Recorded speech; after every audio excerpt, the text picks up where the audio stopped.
The little thing is spinning. Oh, And we're hi live. everyone. Hello. Welcome, welcome, welcome to the Yarn Hookers tonight. As you can see, Melanie is not here, but we do have our designer, Teresa from FuzzyWhatKnots. Hello. And you guys are going to love this show tonight. Melanie has a head cold, and so she's under the weather. She is not feeling good. Let's send loves and hugs and kisses to her. And we're going to talk about the best thing in the world tonight, which is yarn. You guys, I'm so excited because Teresa is on Instagram. I've been following her since basically I've been doing the yarn stuff on Instagram. And she is a crocheter who went to knitting, and then she teaches knitting. So for all you crocheters out there who want to learn to knit, she is so good. And on her Instagram, she has reels that show different stitches and everything, but she also has a YouTube. Boy, I'm just getting all into it, huh? You are. You're laying it all out. She dyes yarn, so she's absolutely wonderful. Where on here do I see things like people talking? Okay, do you see the thing that says comments and banners and brand? I see comments and oh, there we go. Hello, everyone. Yeah, it takes a while sometimes. Let me tell everybody hello real quick. Okay. Hi, Lizzie and Norma and Rita and Lauren and Granny D and Maribel and Cheryl and Samantha and Amy and Lucy and Terry and Pasta Princess. Hello, everyone. Welcome. I was like, am I supposed to be seeing things here? I don't know. You guys, this is literally the first time I've gone live on YouTube, so I don't know how to do any of this. That's okay. By the time we're finished here, you're going to be an old pro. You won't want to leave. Oh my goodness. Hello, everyone. So where's everybody at? Like, where's everybody? Since you guys are all veterans here, but I haven't, like where are they from? Yeah, where are you guys from? Tell me where you're at. They are from everywhere. Maribel says, "You're doing awesome, Teresa." Thank you. Your encouragement means more than you know. Yeah, you really, really are. Samantha's from Colorado. Maribel's from Connecticut. Cheryl's from South Carolina. Ooh, California. Ooh, Cape Cod. My mother-in-law lives on Cape Cod. Ooh. It's beautiful there. I am super jealous. Cape Cod has the best weather. It's always... Oh no, freeze! Here. Uh-oh.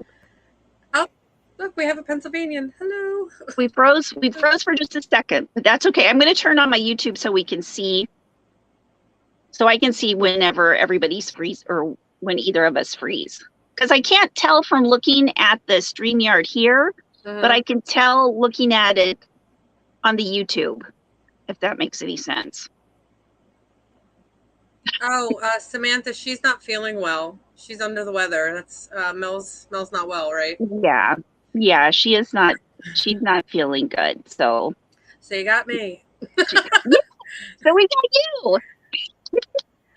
But we have a special guest designer on the last Saturday of every month. And you guys, the way I found out that I wanted to ask Teresa was I saw her. You can now do subscriptions on Instagram, and I saw her pop up, and I was like, "Oh my God, why you're perfect for this? Everybody will love you." Yeah, most of the stuff on Instagram, I think you're frozen again. Most of the stuff on Instagram is the reels. Like I do a lot of like knit stitch tutorials, little quick demos. But the subscription thing, that's new. So all of those demos I'm doing, I'm going to eventually convert over. And if you subscribe, you'll be able to see the full tutorials where I actually talk, which is a very novel thing for me because I like putting it to music and you can just see my hands. See, I would like to do that, but then I just can't keep my mouth shut. So it doesn't work. Let's see. Constance is okay from Pennsylvania. Norma's from Buffalo, New York. Lucy's in Southern Utah. Terry's in Utah. Samantha. Oh, we already covered that. Hi, Jamie. Woo. Wi-Fi connect. She is in Manitoba, Canada. She's way up there. You are up there.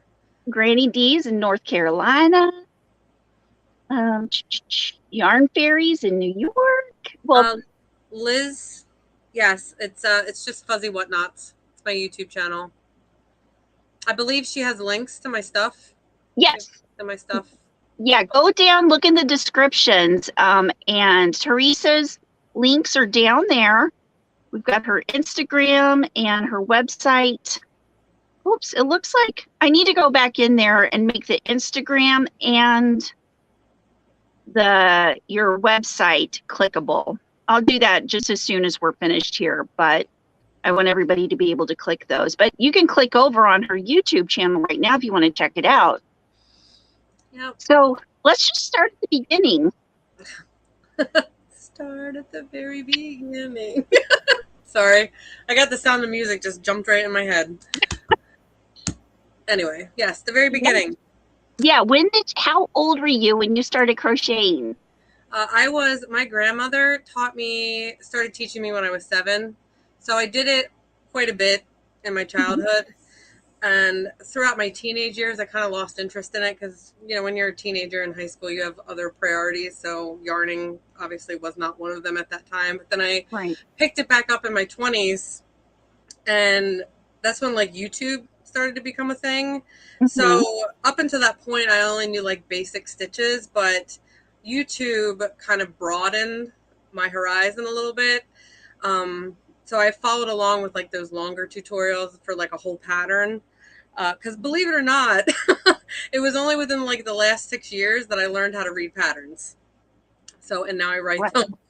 This is a really quick change. Yeah. So, I came up on this JP said it's all clickable. So all your links are clickable. I just wanted to make sure that everybody knew that. Cool. What was I saying? Oh, so yeah, so I picked it back up, and then when I had my daughter, I really focused in on trying to figure out how to knit. So it's just kind of all spiraled since then. And I got into dyeing because I learned how to knit, and then I desperately wanted to learn how to knit socks.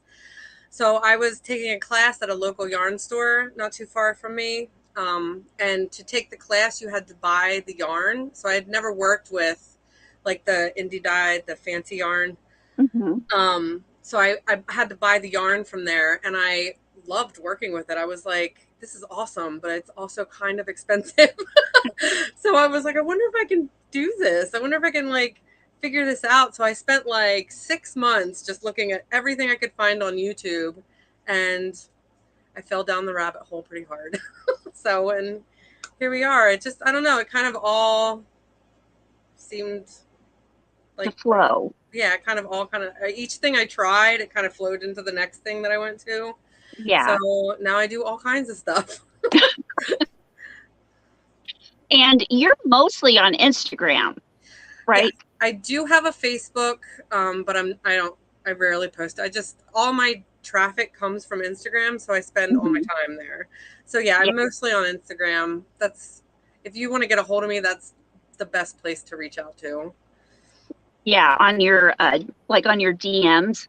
Yeah. Now, I did I went down the rabbit hole of your YouTube videos, and I got to tell you, you guys, if you crochet and want to learn how to knit, you have 4 beginning. Is it 4 crochet to knit? Yeah, there's 4 knitting and 4 crochet. like for absolute beginners on that Right. channel. But most of the stuff, if you're a crocheter who wants to learn how to knit, most of the stuff that you're going to want to look at is on my Instagram. Okay.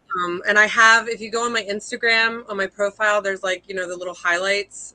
All of them are saved into like different categories. So if you want to learn how to cast on and then do the knit stitch, it's all in those little, or you can just flip through my feed. I mean, it's just all knitting demos. Yeah, no, serious, you guys. I was looking through Teresa's feed, and so many amazing knitting stitches that I just need to start at the bottom of your reels and start going up, because it's just a lot. It's a wealth of information. Like your your Instagram feed is a resource for anybody who wants, any crocheter that wants to learn how to knit.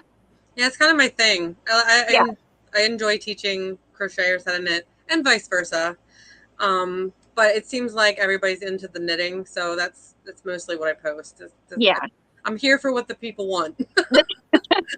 That's right. That's what we do. So, Lucy says, I'm sure after today you will have lots of subscribers on YouTube. Yay! Well, I would love that. I would love that.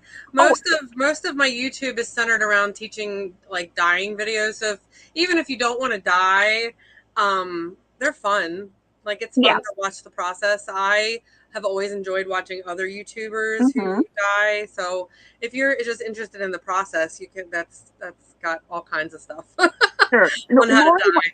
Lori wants to know what style of knitting you do. Continental.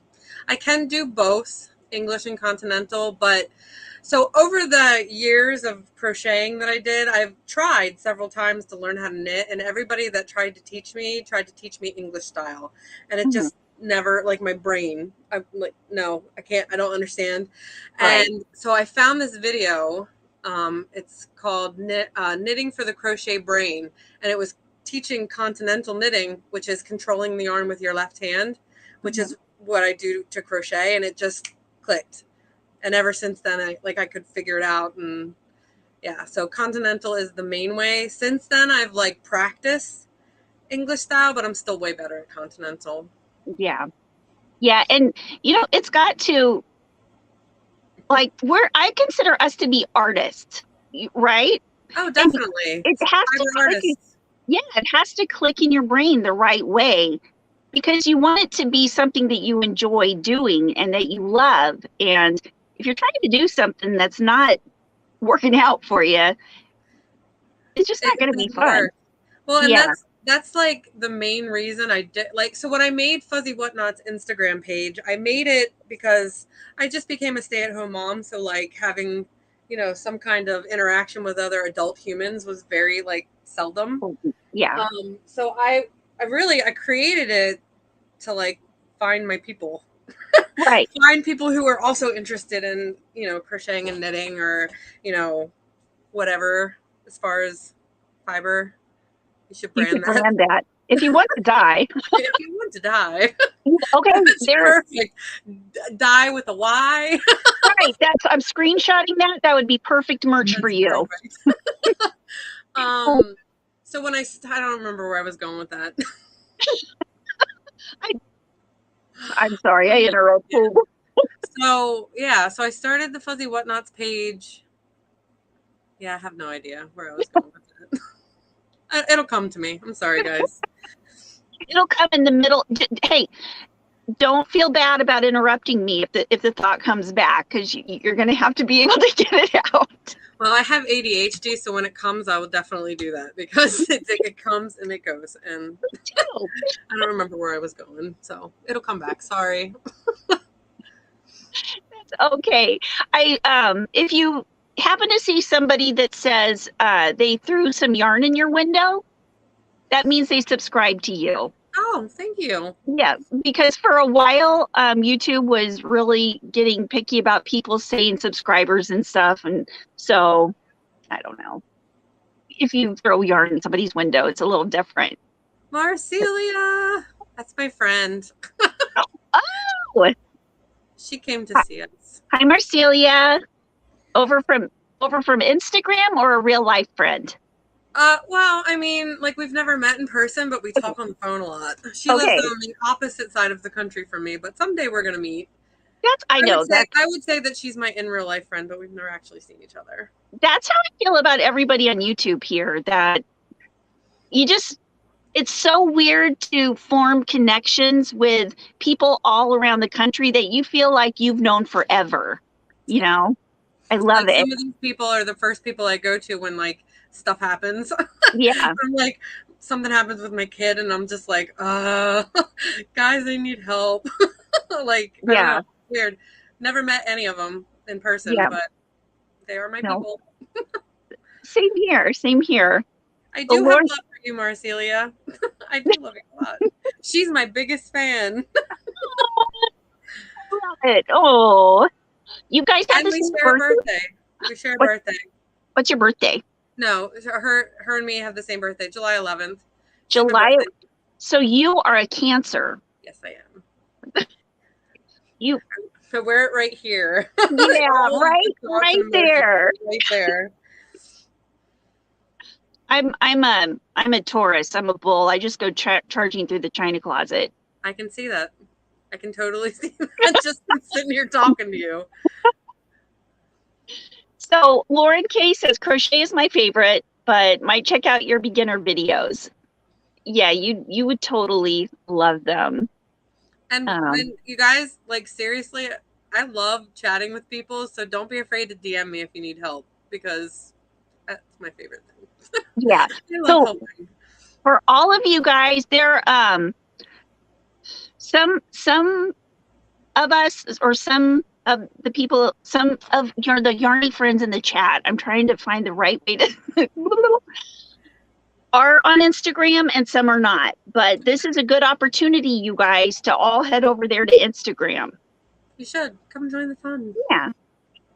Yarn Fairy says, no need to apologize. We're all friends here. Hi, Deneen. Okay, so yay, we have another July 11th are in the house. Hello.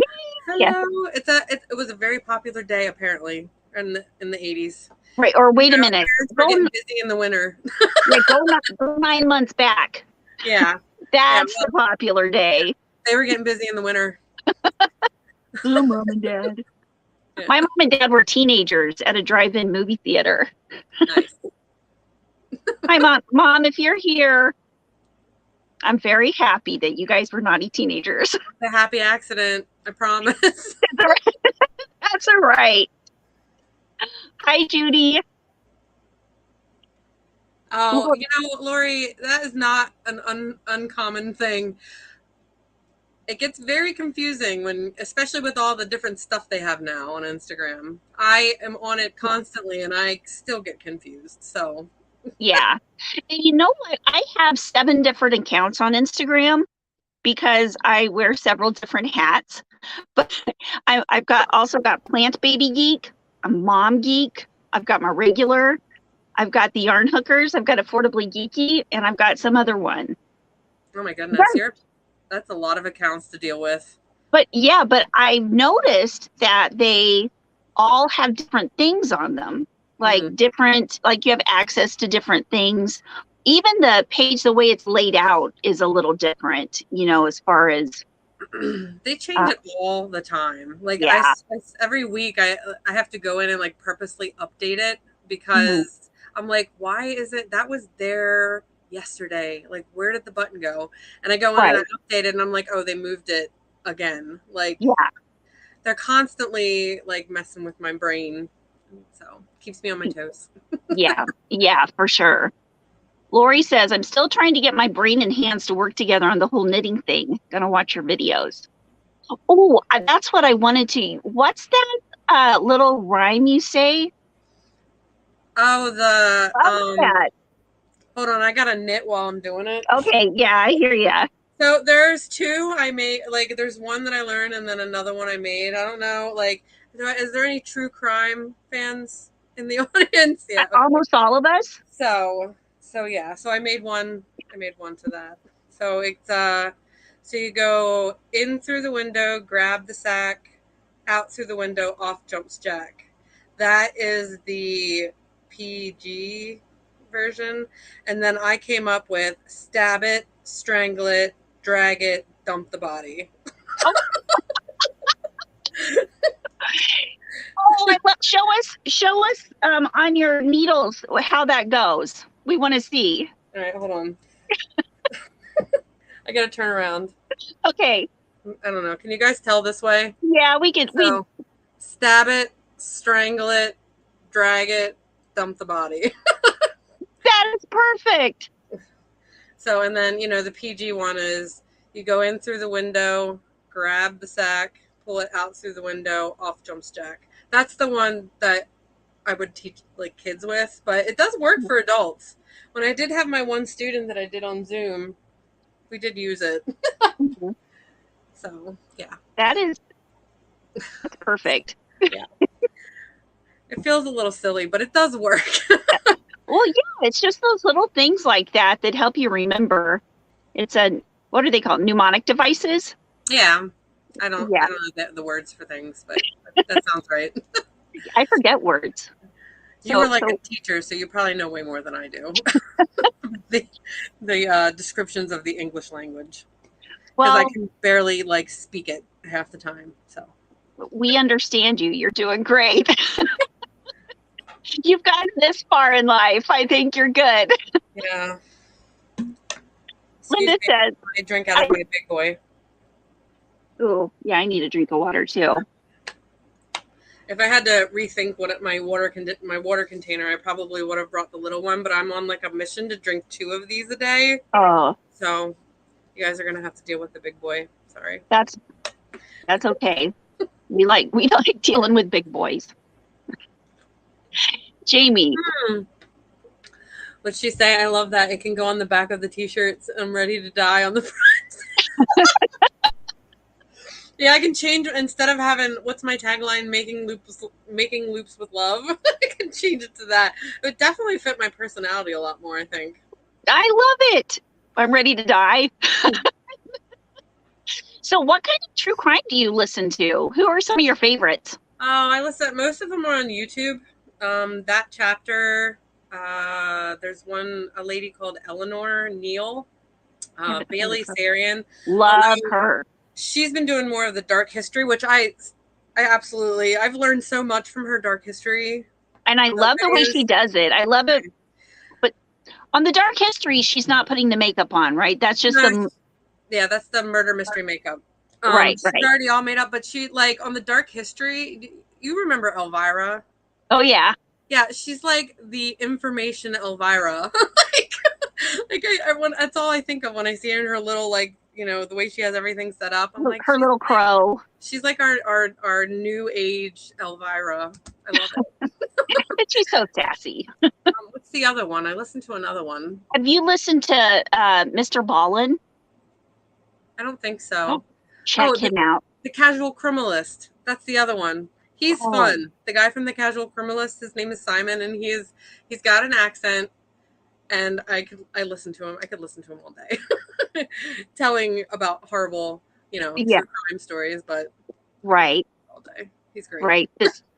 I see. I'm the same way too. I mean, some people say I'm sick, but I don't know. Like, so there's a couple schools of thought on this, but I think it makes me more aware.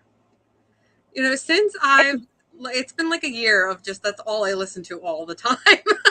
I also do there's a couple like TV shows that have been put onto YouTube that I listen to those too, but it's just made me more aware of the things that can go wrong. You know, do some mean stuff. And it's situations that people get themselves into. You know what I mean? So like I think yes, I have to keep in mind that these are things that happen to people. Right. But I think it's just made me have a better awareness of everything. So yeah. Yes. It's, you know, some people would think it's kind of morbid, but I don't know. It's like a prep class. for, hey, if I catch myself in this situation, somebody might do something. So I better keep my crochet hook with me so I can stab him in the face. Because if you pull back on that eye socket, oh yeah, they're done. They're done. They're done. I was saying to my husband, and please, guys, this is not something like I am not like taking notes, okay? But like, I have learned that there is a lot of ways that you could like take a person out. Oh, there's a lot of creative ways that I never even thought of. You don't take these notes, but I'm just saying there's a lot more ways that we are fragile. I know. This is taking a turn to the left. We like it when it does that. Yeah. Okay, here, we'll get back on track. Lori says, purling is what vexes my brain and hands, but I also just can't learn to read the fabric after I pull it up, put it down and pick it back up. I also have such a short memory. Now, you can, I saw that you did that little, the rhyme with the purling too, right? Yeah, I mean, I think it would work. I'm sure. I don't actually know. I would have to. I'm sure there is. There's tons of rhymes for knitting. Yeah. Purling. Let me hold on. So to address that, purling is hard. You know, a lot of people don't like it. I like purling. And I don't know if it has something to do with the way that I hold the yarn. I have like a whole lever action thing going on. There are different ways to purl. A lot of people in the comment sections of some of my videos have suggested Norwegian purling because there's like less movement and you're still doing it all with the right hand. So that would be something to look into. I try to do Norwegian purling, but then my brain, like the muscle memory, just has me going right back to what I'm used to. Right. But it just takes time. I mean, the knitting is definitely, the knit stitch is definitely easier to manage and master than the purl stitch. But, you know, I like it. I'm weird. Yeah, it takes a while to get that muscle memory. And then once you get that muscle memory, then you're good. Yeah, I mean, that would work. In through the window, wrap around the sack, pull it out the back door, off jumps Jack. I mean, it definitely could work. Yeah, I think with the purling, you said go in through the front door. Yeah. We need to come up with something for the wrapping part because grabbing, you're not really grabbing with purling, you're wrapping. So go in through the front door, grab the noose. Okay, I was trying to think of the PG one. Oh. go stab it wouldn't work either. So go in through the front door, wrap around. Tie a bow. I'm gonna have to think on this one, guys. Okay, but that one. Pull it out through the back door, off jumps Jack. Yeah, I mean, I just gotta think of some, like, what did you call that? Is it nomenclature? Is that what you said? Oh, a mnemonic device. Yeah, a mnemonic device. I have to think of the wrapping. Like, what will we say for the wrapping? Anybody got any ideas? Oh yeah, you guys think of some good ideas. Hooked by, what is it? Donine? I'm sorry if I'm saying that wrong. You say it like Janine, but it's Deneen. Okay, Deneen. I have another purler. There's another purler in the world. Doesn't hate it. I don't know. It's just rhythmic. I get into like a rhythm, especially like this project that I'm working on is like all stockinette. So can we see? That's so pretty. It is. It's not going to be a pattern, at least probably not anytime soon. I am remaking a cardigan from my wardrobe. Oh, nice. So, here we go. Wicked Wonky Walrus Winter Wonder. Kim is coming.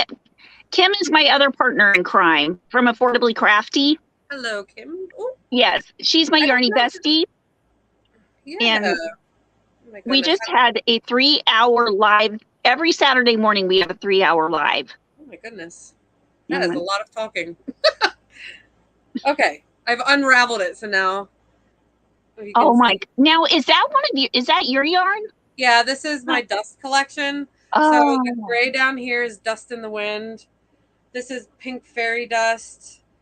I have to look up the names. Those are so pretty. It's all the dust collection. I did like neons and I laid over some like gray and black and speckles. But I always get the name. I should have picked better names because I always get confused. Hold on. Oh, Coming up with names for yarn is like the worst part of my job. I cannot even imagine. I mean, so bad at it. Maybe that's why. Have you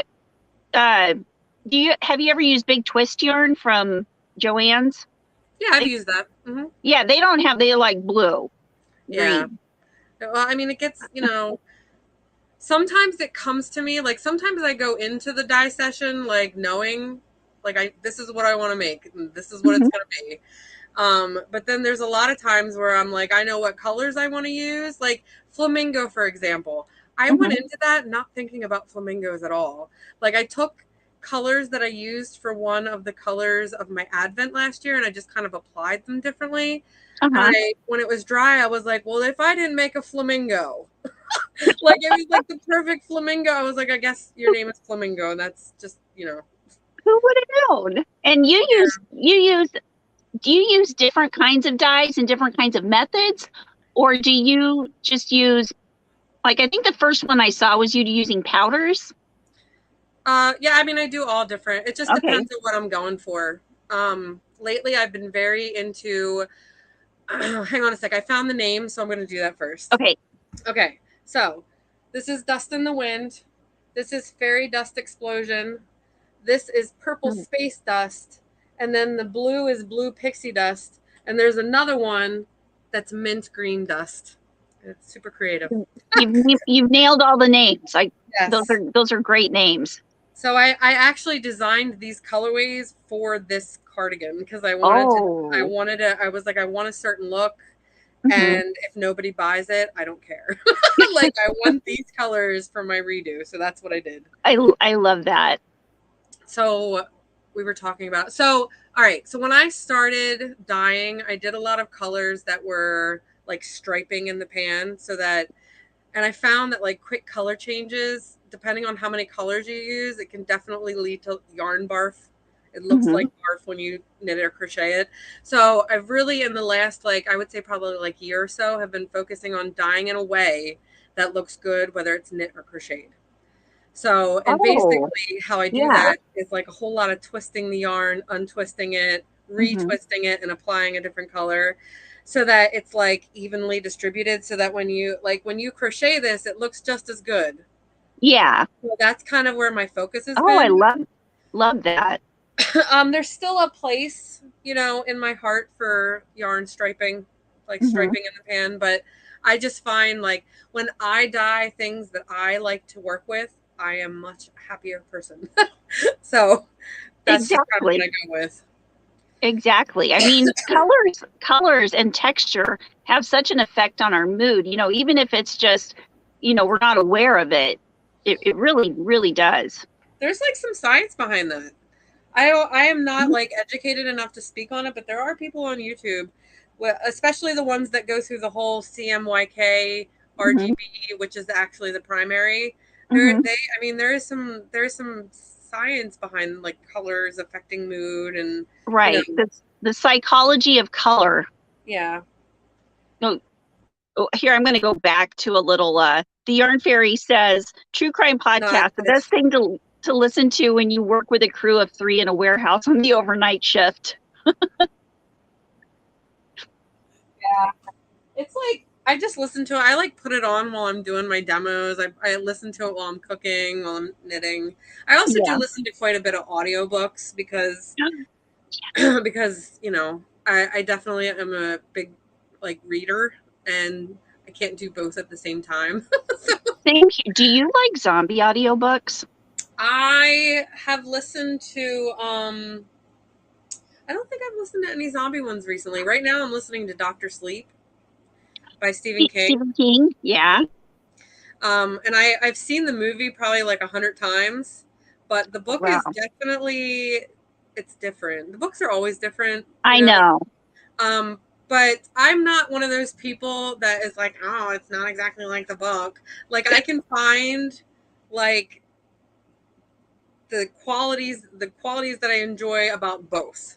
And I'm not like, oh, it's not exactly the way, that's not who I am. I know there's a lot of people that care about that, but I can find the I can see where the artist, the director, where they were going and Yeah. why they did it. So, and the difference between the movie and the book is just if they had done it exactly like the book, it probably would have been like a 4-parter. Right. And Yeah. as it was, the movie was 3 hours. So Okay. Now I got to ask you something. I want to know your truthful opinion. okay. Okay. One of the worst cast movies, I guess it would have been a miniseries, was the 1990s version of The Stand by Stephen King. That's not one that I've actually watched. Oh, it's so bad. I haven't even read the book. There's a whole lot of like religious stuff in that one, right? Is that the one Yeah. that's like, yeah. I kind of like steer clear of that stuff. But I can relate another Stephen King, Desperation. I don't know if you've ever read it. That is my favorite Stephen King book. And they did a TV miniseries. I don't know if it was the cast. The cast wasn't that great. It was like a lot of like unknown actors, Mhm. but it was terrible. I Yeah. hated it. I was so upset. Another one. Yeah, no, the one with Bronson Pinchot where they're flying. It's Oh, you're talking about what is that one called? It's like the weird, it's like a very paranormal kind of one. And have you noticed that as Stephen King gets older, they get a little more like outer space weird? I mean, he's kind of like dabbled in that all throughout his career though, because you think about like The Green Mile, right? That was just like a period piece. Have you read that one or seen the movie? Yeah. Oh, That's yeah, great. both. Yeah. So that, but he added just a little bit of that like weird, like sci-fi kind of aspect to it. Well, But see, it was I a great think story. I cried at the end of that book. I did too. I think of any, and plus it had Tom Hanks in it. For God's sake, you're gonna cry. Let me see here. The Dark Tower. I haven't read that series yet. That's on my list though. I have a thing series like I like when I get like I have to like commit myself to a series. So that one is on my list, the Dark Tower series. I just haven't gotten to it yet. Audiobook. You gotta audiobook it. For sure. Another thing about Tommy Knockers is that that's not the airplane one. That is a weird one though. Yeah. That one is weird. I gotta look it up now because it's just gonna bug me. Did you read Under the Dome? No, I did not read that one. Sleeping Beauties is one that he wrote with his son. I wish they would make that one into a movie. I tried to explain the plot to my husband and he was just like, I don't know. It sounds like some feminism stuff. And I was like, it totally is. What would happen if all the women disappeared? Yeah. Bottom line. What would happen? That book totally laid it out. Yeah, that was a good one. Oh, Lori says, my husband worked at our prison, and you're absolutely right. He would come home with the most unbelievable stories. Yeah. He would get home and try to run his own compound. Yikes. What is this is gonna bug me until I find it. Oh, I know if I said it to my husband, he'd be like, oh, that's this one. Kim says, Teresa, where are you from? And then she said, Teresa, ever heard of the mood meter? The what? Mood meter. Mood meter. No, I don't know what that is. What is, Kim, tell us what that is.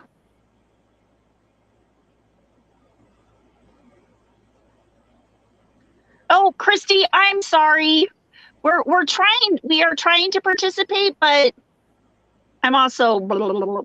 Yeah, we're like blah blah blah blah blah. Sorry, guys. Oh, Lori says that's exact reason why prisons and psych wards aren't painted hot pink or red. Yeah, exactly. Is it Tommy Knockers? It's bothering me. I'm telling you guys, it's really bugging me. I think she's right. I think it's Tommy Knockers. I think so, but it had Bronson Pinchot. That's all I know. Yeah, Tessie Lou, thank you. I feel validated. Ginger, I agree 100%. The Stand was a great book, and the miniseries was awful. Yeah, and I think there's a reason why I've just steered away from that one, and Maybe I should just read it. Let's just listen to it. What I was going to say, some of his older books, the people who read them, like I'm very picky about the reader, the narrator, and some of his older books, I can't even listen to it because it's such terrible narration. No, it can be the best book in the world, but if the reader is bad, I can't. I would rather read it myself. Oh, Pet Cemetery, Dolores Claiborne. No, I don't think Tommyknockers was the one on the plane. Which Tommyknockers was a different one. It's something, but it's something kind of with a weird name. It is. I know if I asked my husband, he'd know because we have it. We have it downstairs. Crafty Annie said, "Oh, you're going to love Dr. Sleep. The book is so much more in depth." It's so good. I'm about halfway through. I'm about to the part where they're going for Abra. So it definitely, I will say this though, I definitely liked the way they portrayed Abra in the movie. Because in the book, I feel like they portray her as kind of a like weakling, but in the movie, she was super strong. Like she was totally unafraid and like wanted to get these people.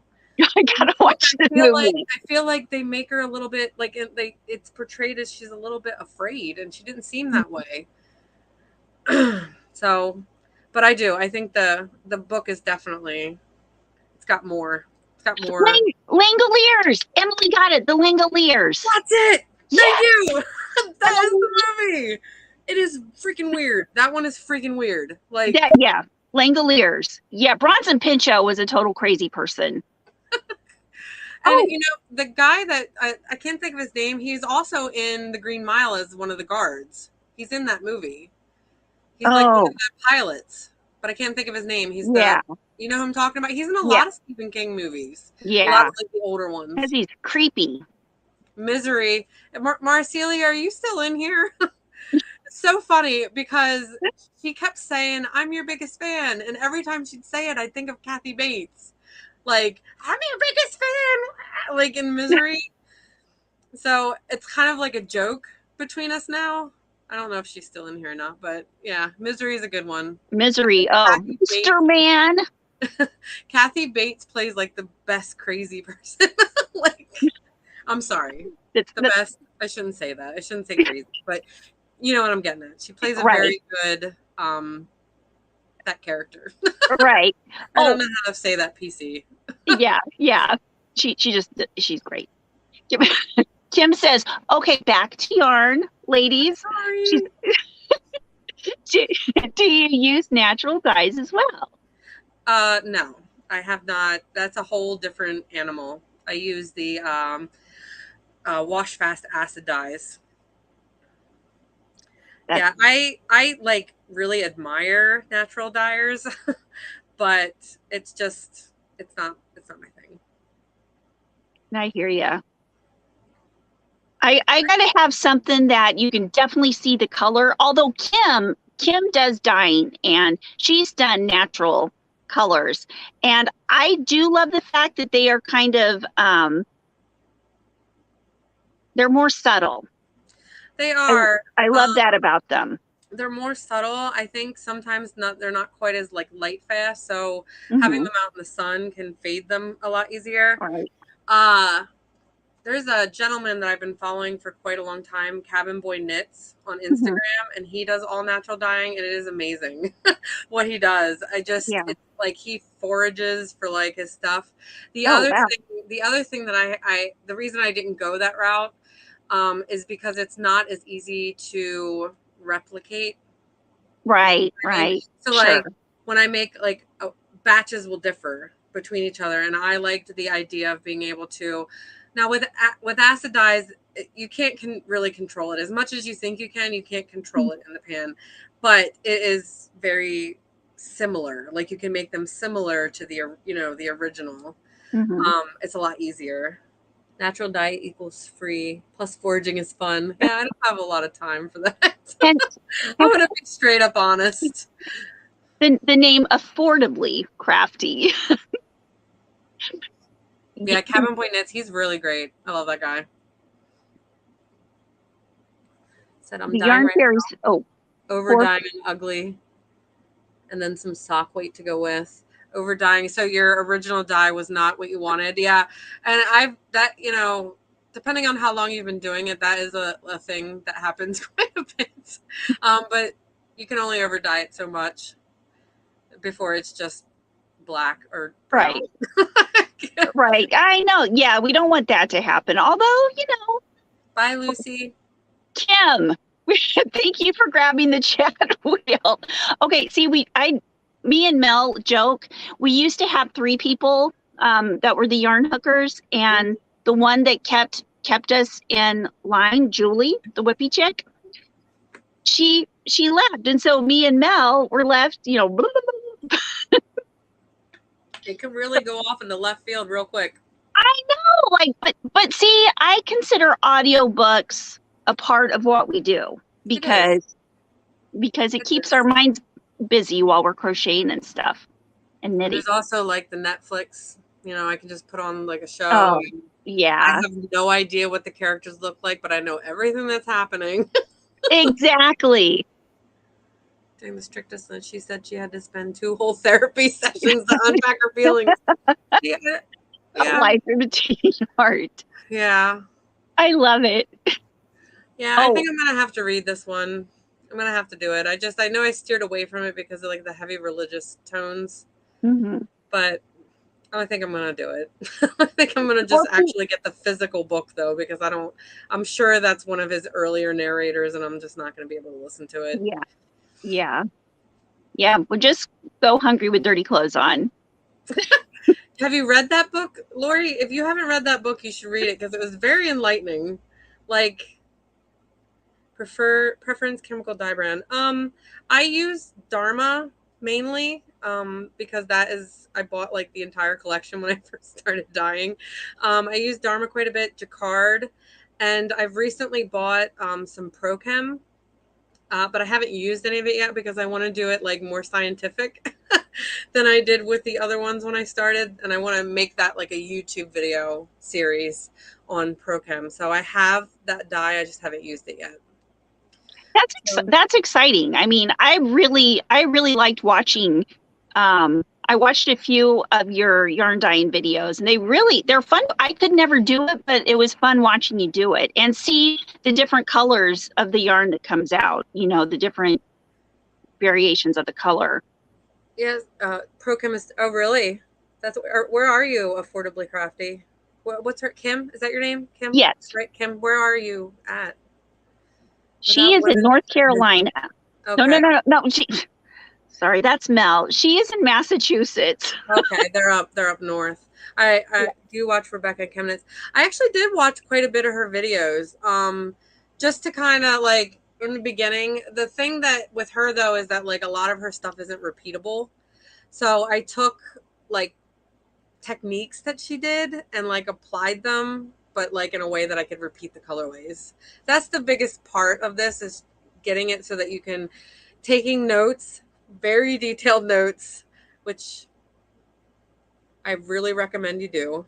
You dye cotton. Let me finish that thought. So yeah. Okay. So I did take a lot of the techniques that Rebecca does and applied them. But she's more of like only just in a different way. The question, can you dye cotton polyester blends? So dyeing cotton is a totally different dye.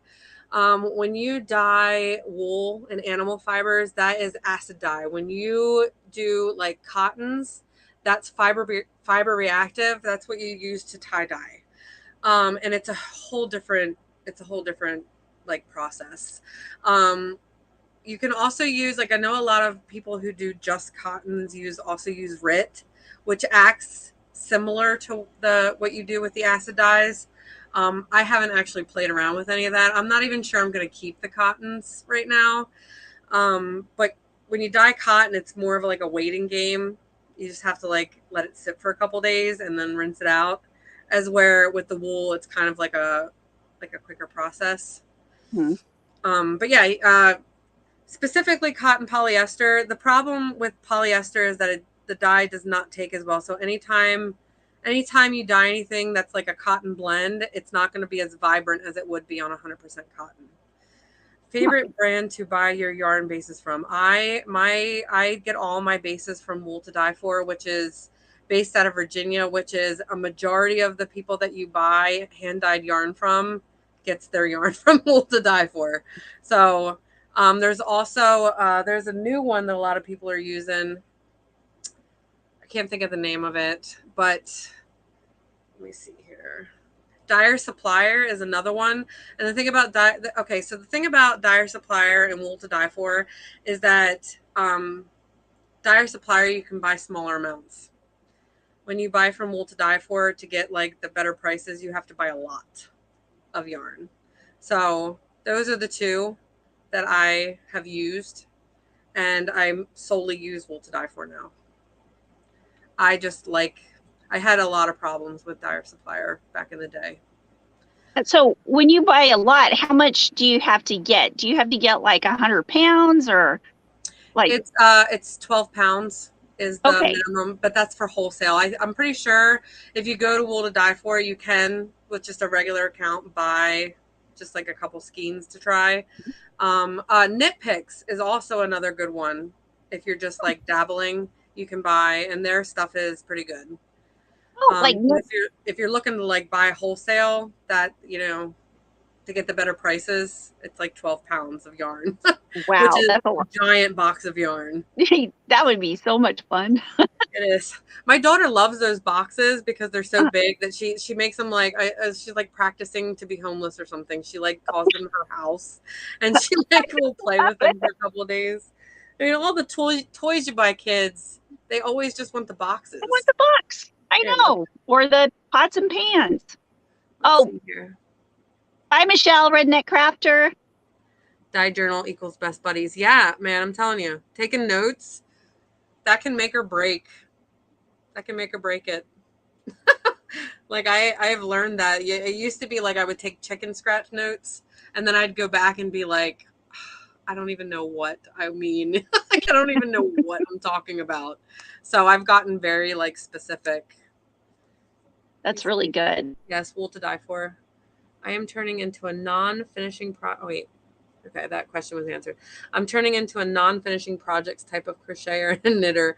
Yeah, man, I have ADHD, so there's at least 30 project bags.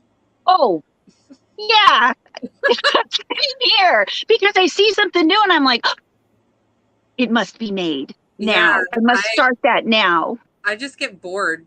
I get bored real easy. So I always have at least 3 or 4 that I'm working on, but there is at least 30 tucked around this house of just unfinished things. Every year, like the last 2 years, at the beginning of the year, I run this MAL, like make along, where it's like challenging people to finish all their old whips. I did 2 years in a row.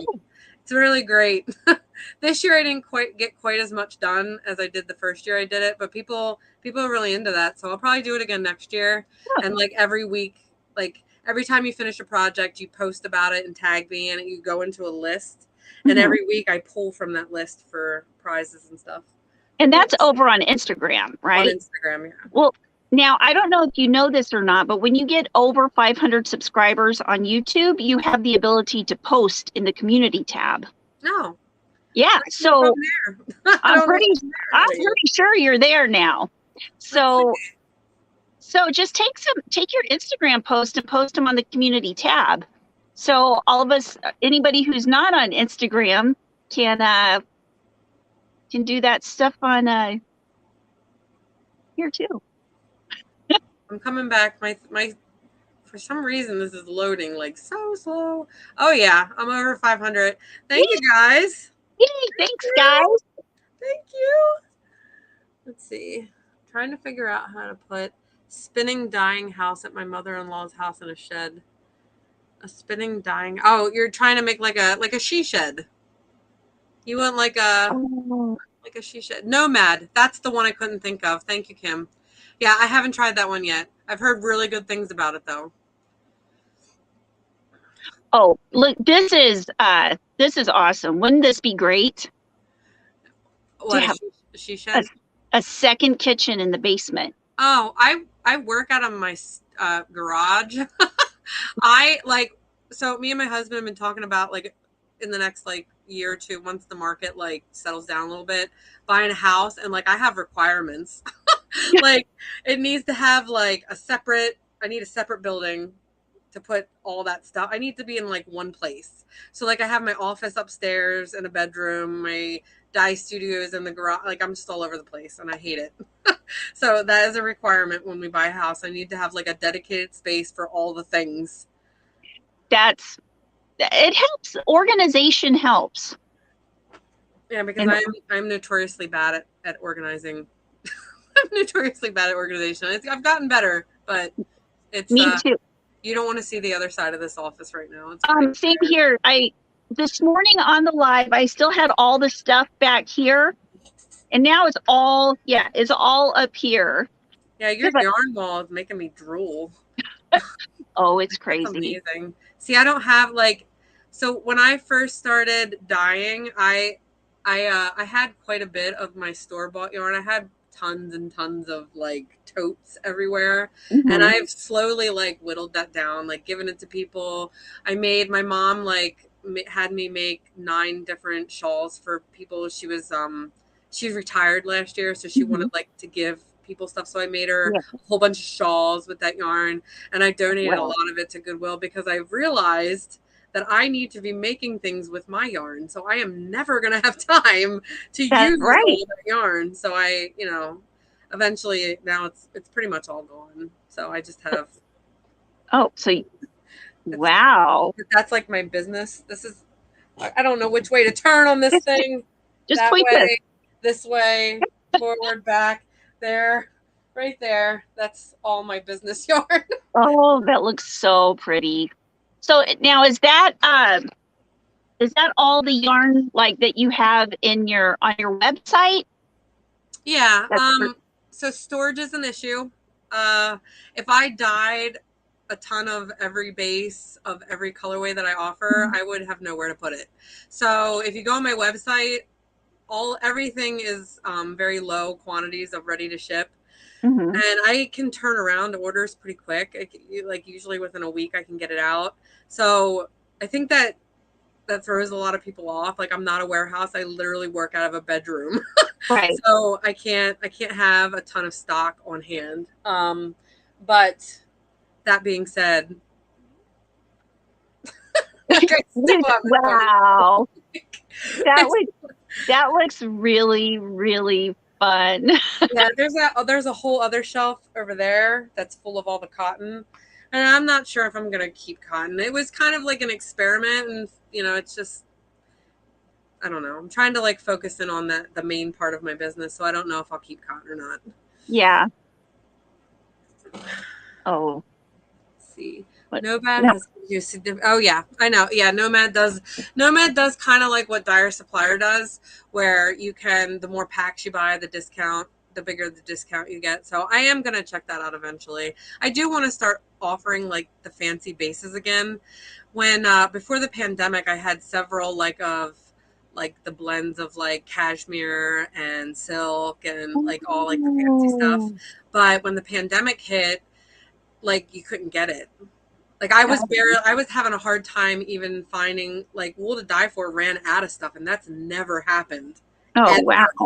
Like if you go on that site and you look at each individual base, there's like 9,000 skeins in stock, but it was like none. Wow. I had to like go everywhere to try to even find just the normal, like the basic bases. So I haven't like reintroduced that yet. But I want to. So I'm going to start playing around with, maybe check out Nomad because I hear a lot of good things about them. What did you say? The steam? What was the other one that somebody said? Latte? Oh. I'll have to check that. Let me write that down. Yeah, write that down. If you're anything like me, if you don't take a picture of it or write it down, it's gone. Oh, yeah. Granny D was bringing in my coffee in here and bumped my phone, which fell off the table. Oh, no. Yeah, people can accidentally bump buttons on their phones that like will kick somebody out of the chat or something. I used to do 5 o'clock lives in the mornings, and there was Debbie Loves Yarn would fall asleep on her phone Because she was like 3 hours earlier in Alaska. Oh my goodness. But anyway, that's funny. I'm a klutz, so I feel you. I can't like move too hard in this chair that I'm in because all of my like recording equipment is very close. Yeah. Let's see. Where can your yarn be purchased? www.FuzzyWhatKnots.com.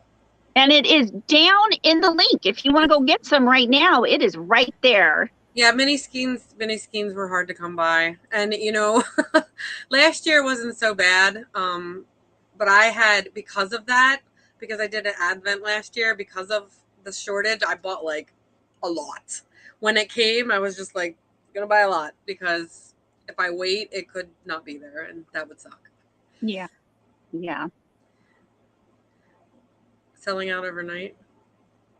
That hasn't actually happened. I did sell quite a bit of my advents like really fast.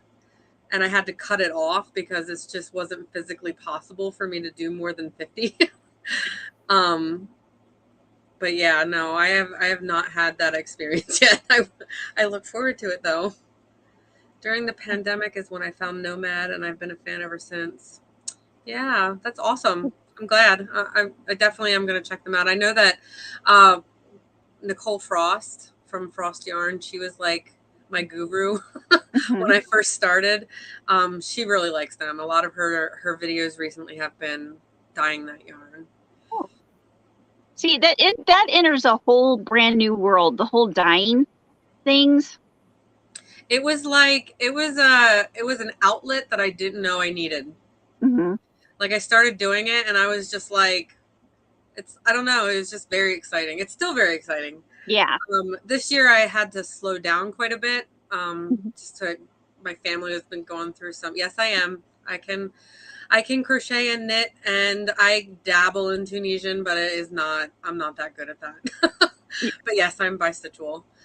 But like I was saying, I had to slow down a little bit because of stuff going on with my family. So I haven't had like a legit update in a while, but things are starting to settle down now. So I just got a big giant box of yarn. So I'm going to be back at it, and I'm super excited. The excitement never really goes away. Like, cause I always like come up with new ideas. There's new, like, I have like different visions for different colorways, and I'm always experimenting. Go ahead. That's how I feel about getting new yarn, like new yarns. It's like a whole new world of possibilities. Yeah. It's fun stuff. Yeah. Teresa teaches crocheters how to knit. And like, my favorite crochet hook brand is Furls Crochet. I am actually an ambassador. If you go on my Instagram and click on the link, that would be nice. I get a little bit of kickback if you buy it through my link. But yeah, Furls Crochet. When I, like, for ever and ever and ever, I use like this. I don't even know if I have any around me here to show you, but I use like the super thin, like boy, and like the ones you can buy at Joann's and whatever. And I have found that switching over to Furls, favorite yarn besides mine.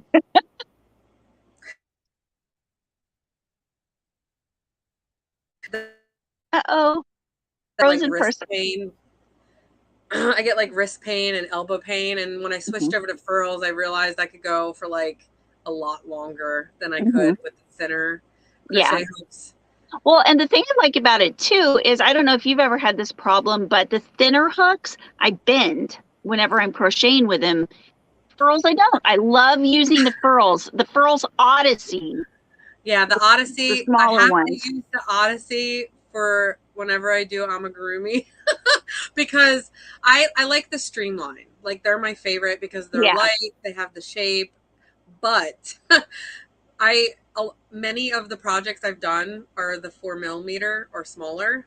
And when you do amigurumi, there's a whole lot of tension happening, and I've actually snapped them. Yeah, that's not good. When I do any kind of amigurumi, I use the Odyssey because it won't snap. Right. I do know what you're talking about, like the Boyi and I don't know all the brands now, but I have bent them. Yeah. The aluminum ones are very easy to bend. Yeah, that's what it's hard for me to use any other. I do like Prims. Oh yeah, I actually did buy a whole bunch of those. These guys. Oh, These guys. They I haven't played with them too much. But yeah, I do like these. Yeah. They don't work as well with cotton. Mm-hmm. These are specifically for wool. But yeah, Prims. I also found I don't have them up here in my office. They're down in my bedroom, but Prim makes they're like double pointed needles, but they have like a bendy center. Yeah, And I haven't had a chance to play with them yet. I I've seen learned how those. to knit socks, but it turns out socks aren't my favorite thing to knit. I can do it, but they're not my favorite. Hi, Yeah, Mary. squeak, squeak, squeak. Yeah, the plastic that Oh, they do. I do like how they like. Basically these Prims are like an alternative to the furls because the furls can get a little pricey. yeah. That they have like a similar shape. But yeah, the plastic makes the squeak, squeak, squeak. Yeah, that could be annoying sometimes. Although if you happen to have a loose tension, it doesn't make the squeak as much. Yeah. Well, it just depends on what you're making, really. Right, right.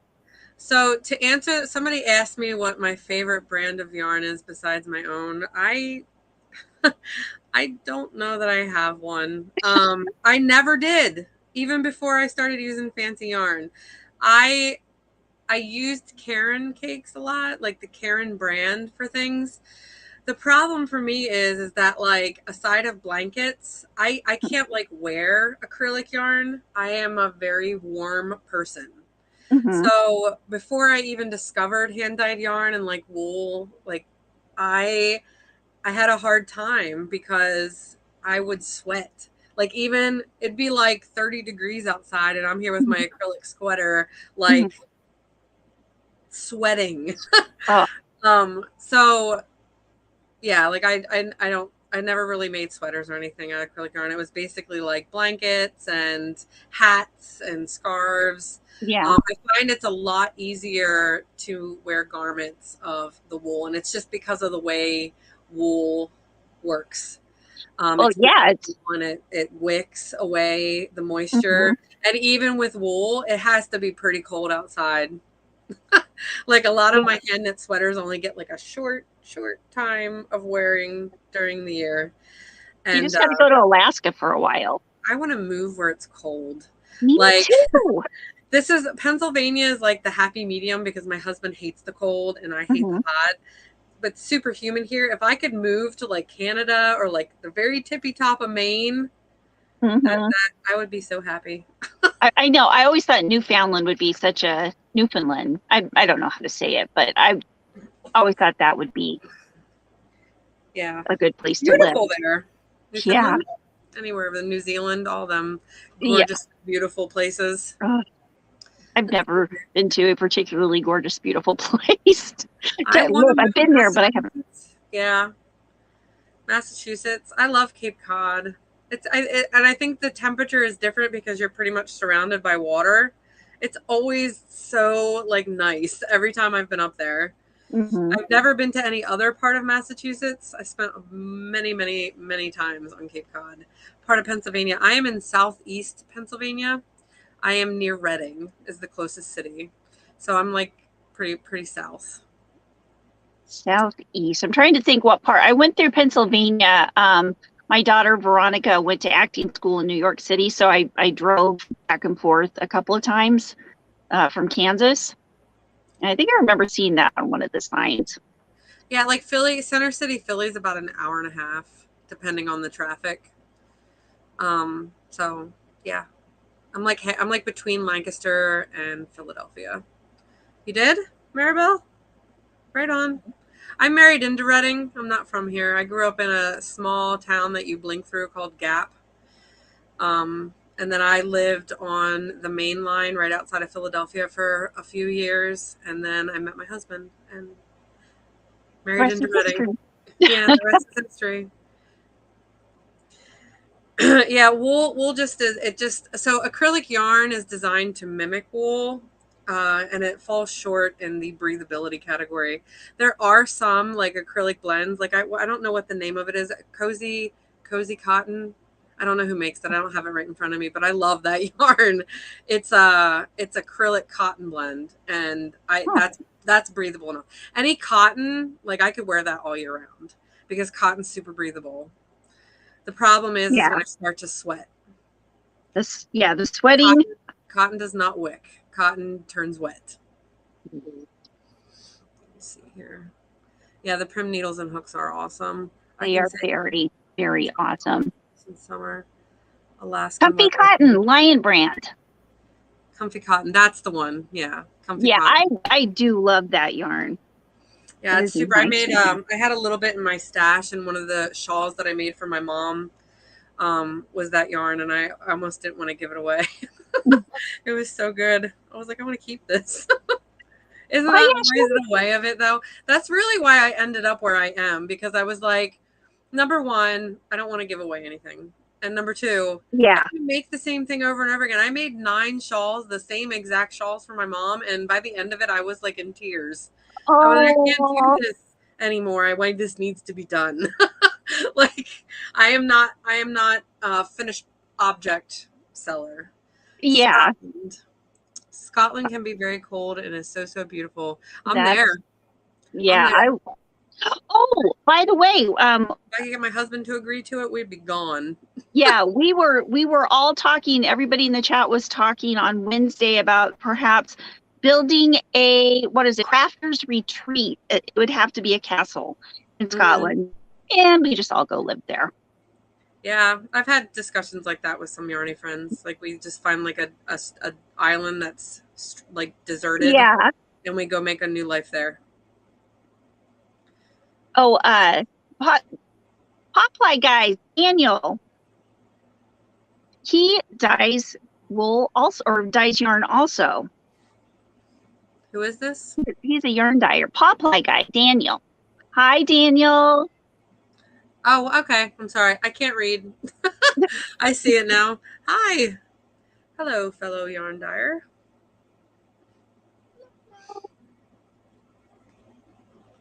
Not really, but pretty darn big, like 3x3. But I'm missing. Oh, Comfy Cotton. You hoarded it. Yeah, I didn't. When I bought the skeins that I had in my stash, I was like, oh, this is new. I'll just, so get added to the box.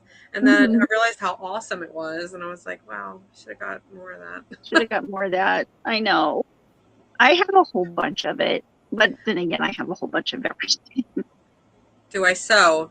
I know how to sew. I've taken tons of classes. When I was pregnant with my daughter, that's kind of what I was doing. I was taking sewing classes. So I have made a quilt, a little baby one. It's hanging in my daughter's room. I have made a purse, a shirt. These are all classes I took at Joann's. I can make project bags, and I have a giant stack of fabric sitting over there that I tie-dyed that someday will become bags to go on my website. But I don't do it as often as I'd like to. Oh, that's great. I sew. I can fix things, easy things. I have several things that need to be fixed that are sewn that I just can't find the time to because I'm always crocheting.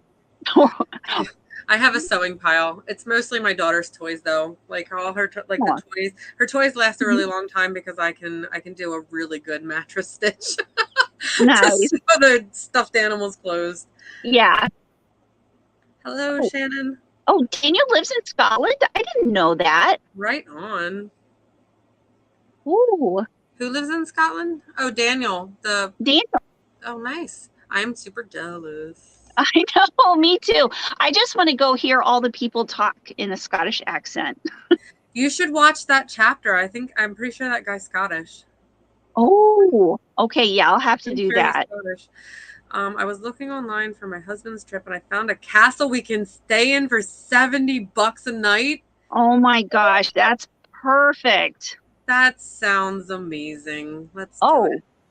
To kill the squeak, polish the hook or needle with waxed paper. Rub until you can feel the warmth on your hand, and then wipe them down with a paper towel. Oh, that's really... I'm going to have to try that. Yeah, I do have some wax paper. Have you ever heard of Fab Scrap in Philadelphia? No, I haven't, unfortunately. When I lived on the main line, I only ventured into Center City like a handful of times. So I'm not familiar with many stores. Love your colors and your tie-dye tee. This one? Oh, thank you. It's actually a dress. I don't want to stand up, but it's a dress. Thank you. I did do tie-dye on my website for a short period. Mm-hmm.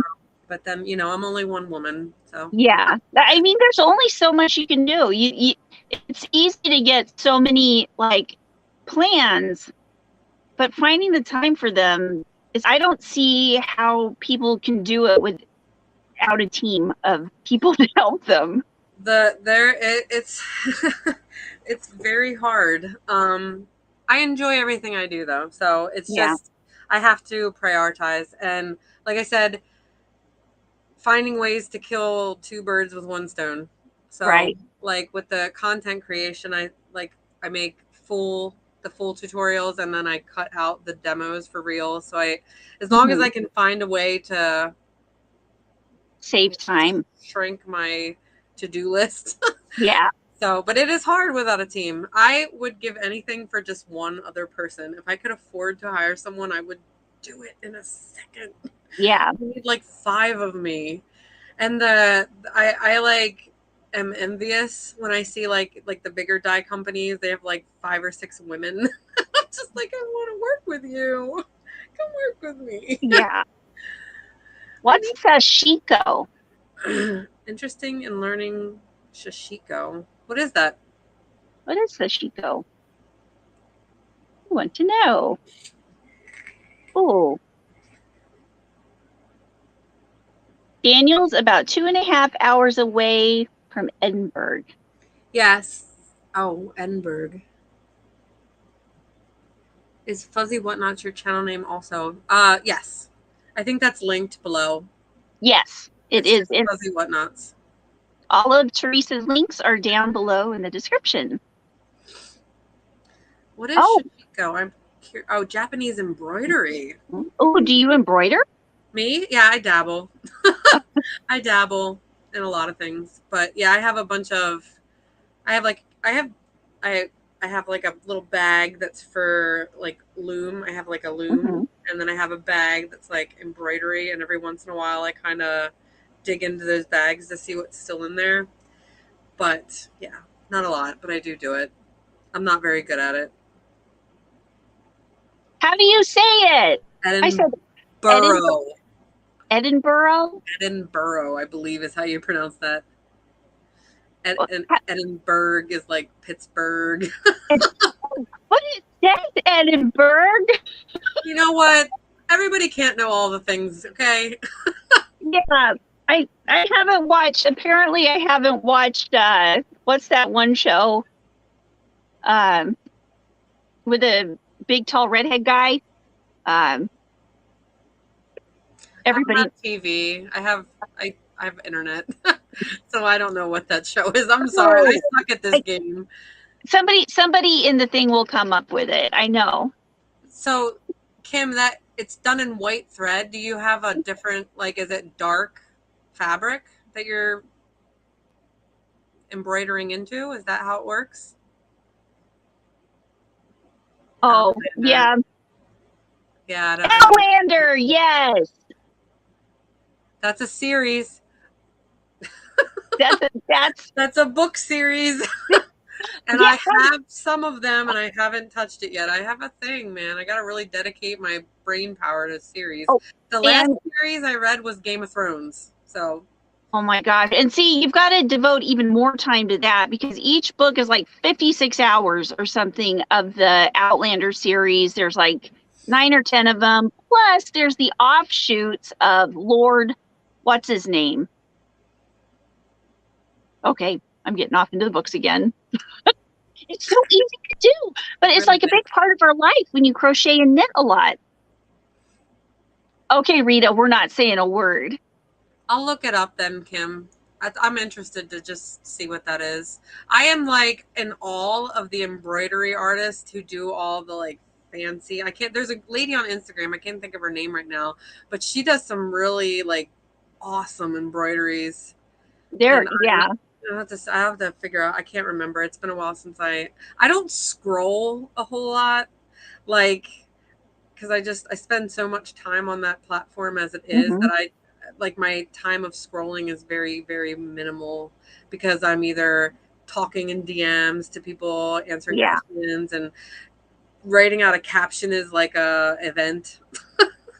Like it's like an event. Right. It's like a blog post. Yeah, I have to spend time. So I don't scroll a whole lot. So I don't remember what her name is.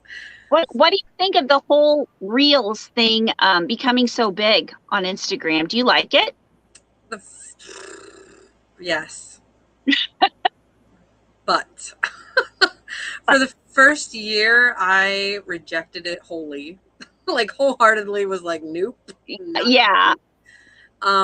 But I am like living proof that it works. I mean, it does. It reaches a lot. I mean, like, so February 10th of this year, I had like 2,900 followers, and that took me 5 years. Wow. You've been with me since pretty much the beginning. Yeah. So it took me 5 years to get that. I posted my left twist reel, I just did it randomly. It wasn't like I had been doing, by that point I had like accepted that I had to do this. So I was doing all kinds of different reels, like, yeah, the voicing and I even did some dancing ones. Oh, gotta go watch her. Yeah, if you scroll back far enough, I dance. But I randomly posted that left twist video, and it just overnight. Wow. Hundreds and hundreds and hundreds and like I was shell shocked. Yeah, because you have like over 20,000 now. 23.1, 23 something. Yeah. I was amazed. I was like, way to go, Teresa.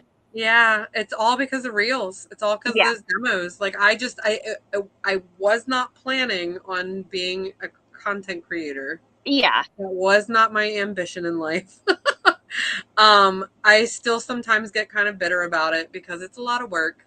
And so the amount of time that I actually spend doing what I love, like dyeing yarn, is like 10% of what I spend my time doing.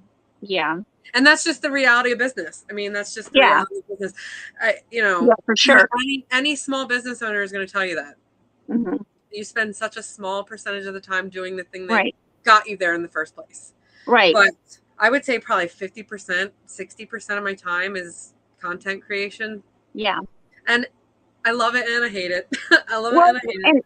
And that's one of the things with content creation. When you have a business that also takes time other than content creating, like yarn dyeing or crochet, it's very hard to juggle that, because some content creators are only content creators, Oh my gosh. So Instagram does the bonuses for when you get to a certain threshold, you can get paid to make reels. Right. When I say that with like, don't think I'm raking in the dough over here, guys. Yeah. No, we understand.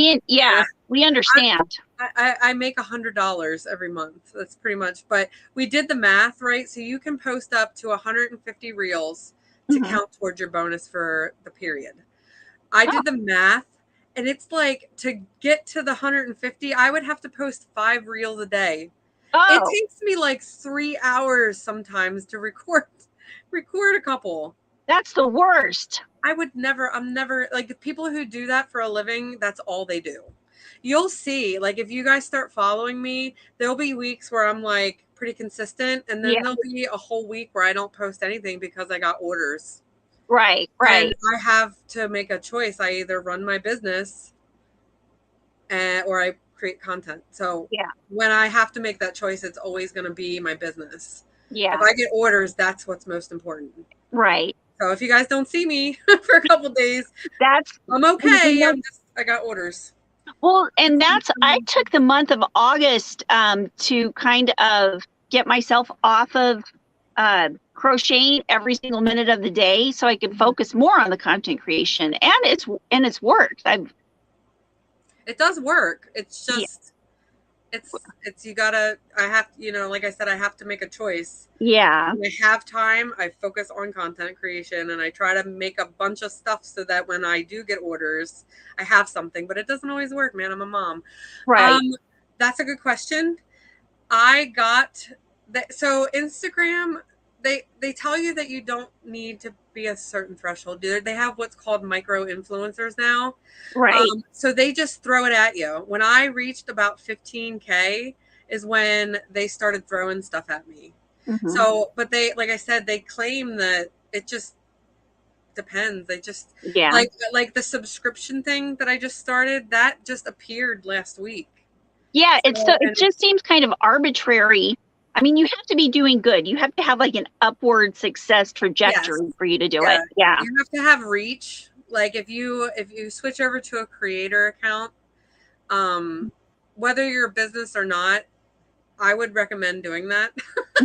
Yeah. I was a business account for a long time, and then I switched over to creator because when you switch over to creator, that's when they start giving you get better music, you get access to more things, you still get the insight. So nothing changes about being able to gauge like your the times and the amount of people and what you need to look at through the insight. So if you're not a creator and you're a business, I would definitely suggest switching it because the only thing that changes is that you get more options.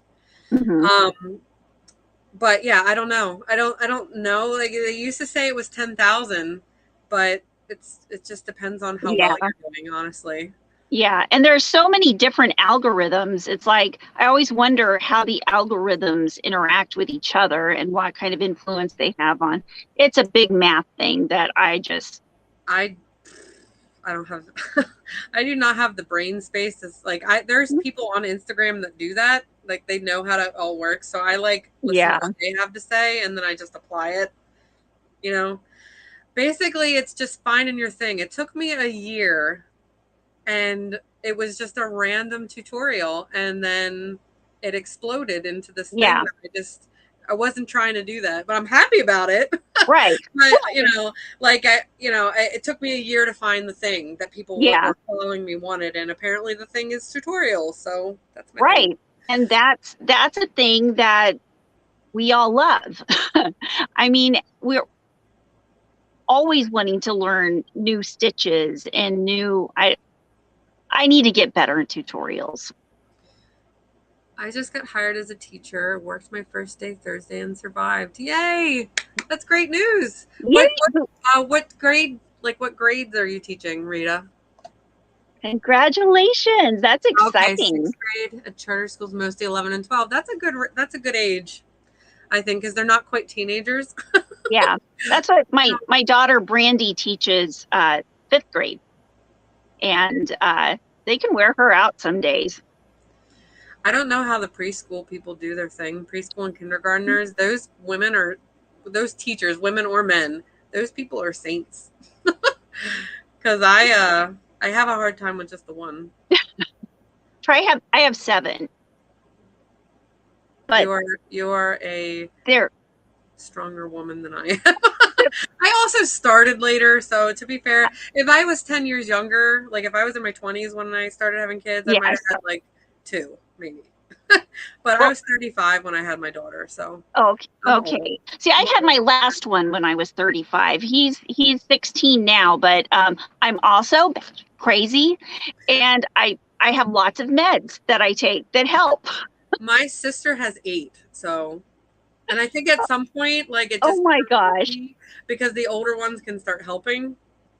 But I am just that's not the baby making factory is closed. I can't. Same. I have a hard time. Mine's 6, or she's going to be 6. And she's a whole lot. She's a whole lot. She's got a lot of me. So, Yeah. I found that it's a little more difficult to deal with the ones that are like you, like when you have those personality traits that are exactly the same. It's like, yeah, I was like, would you just stop? No, you didn't. Yeah. Good night, Yarn Fairy. Thanks for coming in. Good night, Yarn Fairy. Thanks for being here. Well, I applaud you, Rita.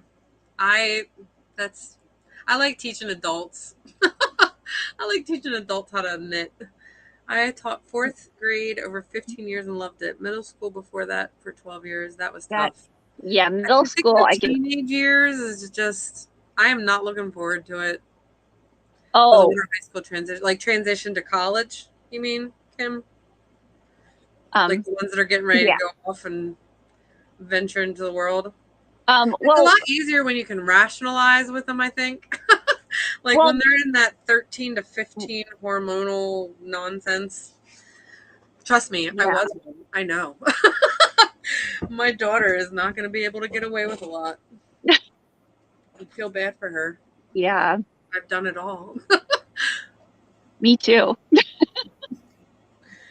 see, what do you guys teaches 7th and 8th graders special ed? Oh, up to, okay. 12 plus grades up to 22. That's awesome.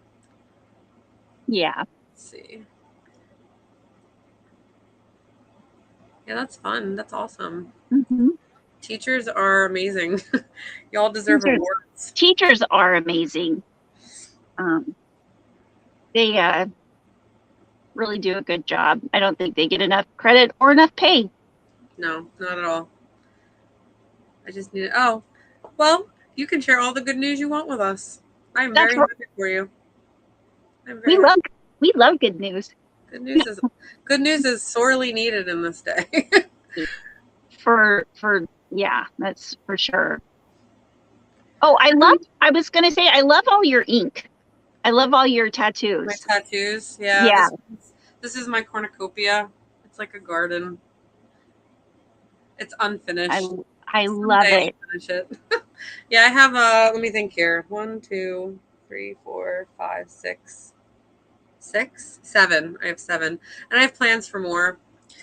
I am on a mission to shrink my size.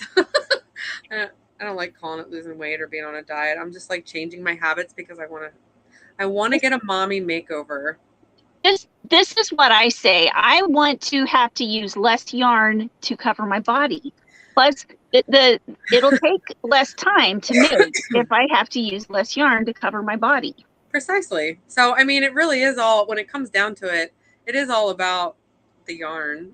I just want to be able to, I want it to take not like 6 months for me to make a garment.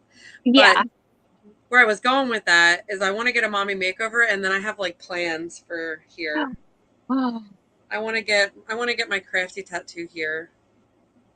And I want to get, have you ever seen the movie The Iron Giant? It's a cartoon. I'll have to, yeah, so I have this pin. I don't have it up here. It's downstairs. It's like I got it off, it's like on my project bag, and it's the Iron Giant's head, and his thing is, the whole point of the movie is you choose, how does he say it? You are who you choose to be, right? So it says it on that. It's just a tiny pin. It has his head, and then there's flowers. I want to get that, but I want it to be yarn. Like, I want him to be crowned by yarn, and I wanted to say, you are who you choose to be. Yeah, I want that. But I want to get my mommy makeover first. And then you're going to have to post a bunch of pictures on Instagram showing off your new mommy makeover. You just see my new tattoo? It's on my butt. I thought it was.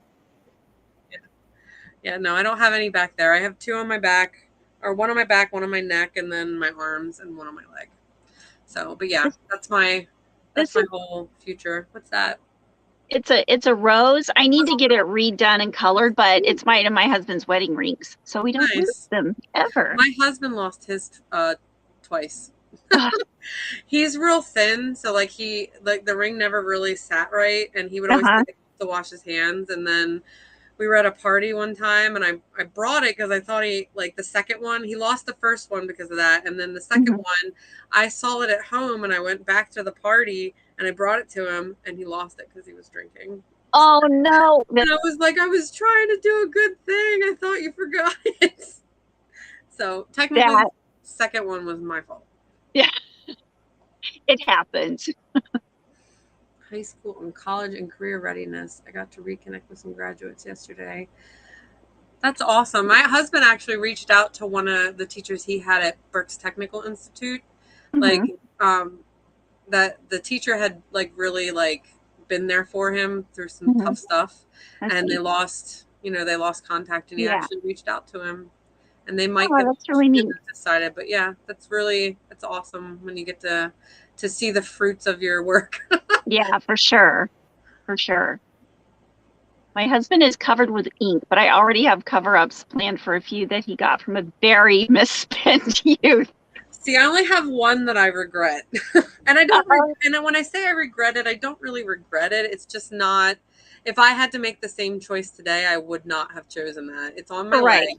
It was my first tattoo. It was a gift from a friend that I had at the time, and it's two Chinese symbols, and in the middle so the Cancer horoscope is like 69. So I don't know which is which. One Chinese symbol on the bottom, one Chinese symbol on top of that. One means female, one means water. I was trying to do like a whole thing. Yeah. And it just looks like a black blob on my leg. Oh, no. But all my other ones were very well thought out. Like I learned from that mistake. Well, see, that's the thing. It was a learning experience. Less time is the less yarn, less time is it is a positive approach. I know. I don't like I've struggled with my weight my whole life. I actually had gastric bypass surgery when I was 22. So it's been like a lifelong thing, and I've tried to change my mindset on what I'm doing instead of like dieting and trying bad diets. I'm just trying to eat healthy and not graze, and it's been working so far. I still have a bit to go, but I just try to think of it on terms like that. So like I can knit a sweater in a week if I lose 50 pounds. Like to be able to have like how tall are you? I'm 5'5".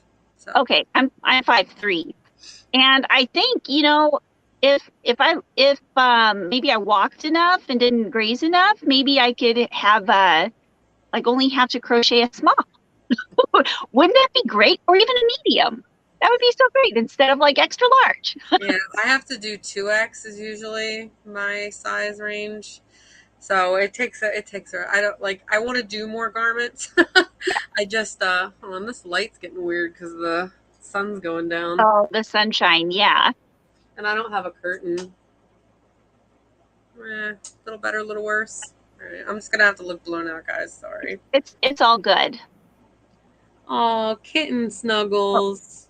Well, Teresa, you look great. And I love all your pictures on Instagram. Thank you. I love kitten snuggles. I'm not getting any more cats. Tiger, we have one cat now. I had 3 at one point. And then, before I had my daughter, it was okay. Yeah. Because they were like my kids. But once I had my daughter, it was like, that's a lot of poop.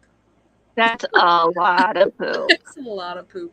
So we ended up having to just have one. Yeah. One cat makes enough poop. Yeah. And one baby makes plenty too. So baby. Too much. And I think my entire adult life, I've had some pet in some form or another. I had rats for a while. I love rats, but they don't live long enough. They only live 3 years, and it's heartbreaking. So I haven't had one. Yeah. 3 different meals to be ready to make. Yeah, meal planning. That's always fun. I can't stand cooking. Like if it were up to me, I would never, ever, ever cook. Yeah. I mean, I like to cook. It just gets very tedious when you're the only one that does it. And I don't eat a lot of meat, and I also don't eat wheat because I'm allergic to it. And my daughter only has like 5 foods that she eats. So wow. I'm always and it's like you're talking about 3 different meals for next week. I make like 3 different meals every night. Oh my gosh. Now I make pot chili tonight. So does she have like certain dietary like things, or is she just a very picky eater? She's just picky. It wasn't that way until I stopped breastfeeding. Before I stopped breastfeeding, she ate every single thing I put in front of her. Oh, wow. Try to tell me that it's not correlated, and it might not be, but the second I stopped, yeah, it became harder and harder to get her to eat. So wow, that's interesting. she loves junk food. She'll eat any snack. Oh my gosh. But Well, she yeah. is, but they have to be fried. And let me tell you how my heart hurts having to fry chicken nuggets for her. It makes my heart hurt. McDonald's chicken nuggets. She won't eat them. Oh She's wow. that specific. She will. It's Tyson. That's the brand she likes. So Oh we had wow. 3 different kind of cookies today. Only baked 3 Um, pans. The rest went in the freezer, so the hubby can make them instead of me. And I want cookies. my husband's not the baker in this house. Yeah. So I just everybody eats what I eat. They're That's like very specific. Like I make them their own toast, like wheat toast. mm-hmm. But I get the Bob's Red Mill big bag of the baking Oh, 1-to-1, and I uh-huh. just use that. They we eat rice pasta. They eat it. Well, my husband eats it. My daughter is the only child I've ever met that will not eat any pasta in any form. Oh my gosh. Makes me sad. I say to her every time, I was like, when you finally do eat this, you're gonna be so mad at yourself. I know, like macaroni and Could have been cheese. eating this the whole time, and I kept refusing it. Oh, dress the rats with little scraps. That's cute. Oh, that's adorable. I miss my rats. I had 2 when I first met my Aw. husband. They passed away, and I was like, if I ever say to you that I want to get more rats, you should tell me no, because it makes me sad. They only live for like 3 years, and I know people get creeped out, but if you spend the time with them, they're really smart. My last 2 were free roaming. Mm-hmm. They're Oh super wow. smart. Oh wow, that's And they're neat. not gross. Like, they're not as gross as people think.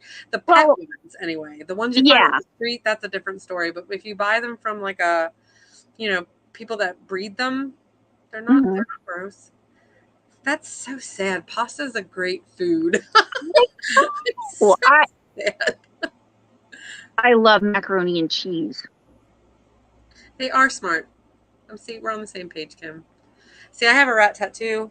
I don't know if you Let's can. I see. don't, if I'm going to be able to get it on the camera right, Uh-oh. because apparently I don't know my left from my right.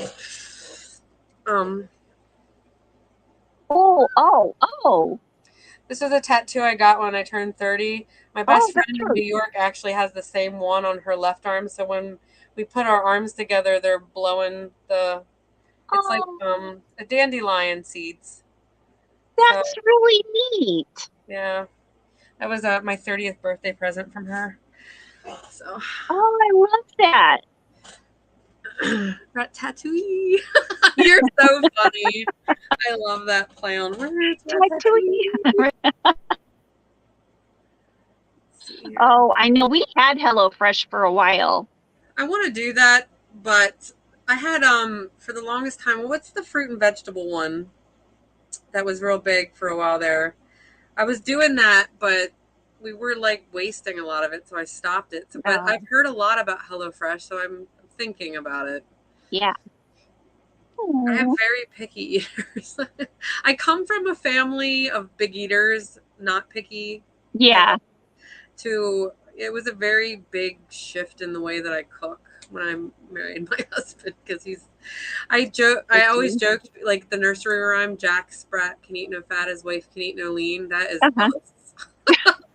He is very tall and thin, and I am short and chubby.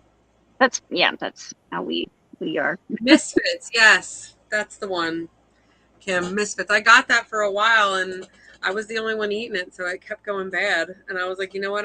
This is defeating the purpose of this. Yeah. I'm not getting it anymore. We of the 7 kids, 4 are boys. The 3 oldest are girls. But the 7 boys, I tell you, for a while there, we had the 4 boys? 4 teenage boys in the house. He said 7. That's why I got confused. Oh. I was like, okay. My words are arbitrary. I knew what you meant. I just wanted to clarify. Thank you very much. Well, they go. We're not picky eaters around here. Just anything that is brought in the house that is food goes away fast. I can't wait till my daughter eats more food. I'm like, we really need to broaden your horizon. She's supposed to be getting feeding therapy eventually, but whenever that happens. I had a big problem with coming all moldy. Oh, the Misfits. Yeah. I never had that. I never had that. It just, I don't know. I was like, we weren't eating it fast enough. And the whole point of that was to take the misfits of the food that the farmers couldn't sell. And I was like, well, I am not feeling real great about this now, because now I feel like I'm wasting it. Could go to somebody else. Yeah. I'll just buy the very specific things that I eat. Oh, yeah, that's right, Kim. Unless it's coffee. Coffee, I'm picky about. Are you a coffee drinker? Me? Yeah, I drink coffee. I really love the brand Doma, but it takes forever for them to ship it. So generally, I Dunkin', but I'm a French presser. So in a way, I'm kind of a coffee snob, because the only other coffee, I don't know if they have them where you are in Kansas, but Wawa is a big thing out here, out west or out east. What am I talking about? No. Out east. Wawa, it's like a convenience store. It's like a chain. Okay. But their coffee is amazing. That is the only other coffee I can drink. Oh, wow. Otherwise, it has to be French pressed. I can't do what's that machine that just does the K-cup? Yeah, I can't. I don't like it. Doma. It's a coffee brand. Doma Coffee. It's a bean, a whole bean, a coffee company that does whole bean coffee. I got it. I found out about it because I did one of those trades last year, the yarn swaps. Mm-hmm. Eating therapy can be a game changer. I'm waiting, man. I'm waiting for the insurance people to get their stuff together, and I'm all over it. But I did one of those yarn swaps last year, and my partner sent me, because it was a tea and yarn swap. But I do drink tea, but I'm a much bigger coffee drinker. Yeah. So instead of she sent me some tea, but she also sent me this coffee she had, and I was like, oh my gosh, I'm addicted. So I bought Doma. Yeah, it's called Doma, Doma. That's right. And I bought like a bigger bag from the company, but it took like forever. So once I ran out, I just haven't ordered again. I will. Where is it from? I don't remember. Let me look it up here. Doma. I don't think it's far from me. Oh, so it's not like, see, I'm thinking of someplace like in the East Indies or something like that. Idaho is where that comes from. Okay. Yeah, Post Falls, Idaho. So it took really long. For some reason, it took a really long time to get here, and I just haven't reordered it yet because Dunkin' Donuts is right across the street. Yeah, I can get the coffee quicker. You can get the coffee right now. I had Wawa coffee in Florida. It is good, and they came out with their pumpkin spice already. They're killing me. They're killing me. Oh, I know it's still August, but I already bought some pumpkin spice coffee. The pumpkin thing just happens a lot faster. And everybody's pumpkin. I'm an apple. The fall is like apple to me. I think apples. I want apple cider. I want to make like apple butter. Like I want all the apples. Apples. Oh, I love hot apple pie with ice cream. So good. And that freezes. It freezes in a real fun way. I know. Like you don't want to be caught like. You're like, and I'm like. Yeah, for sure.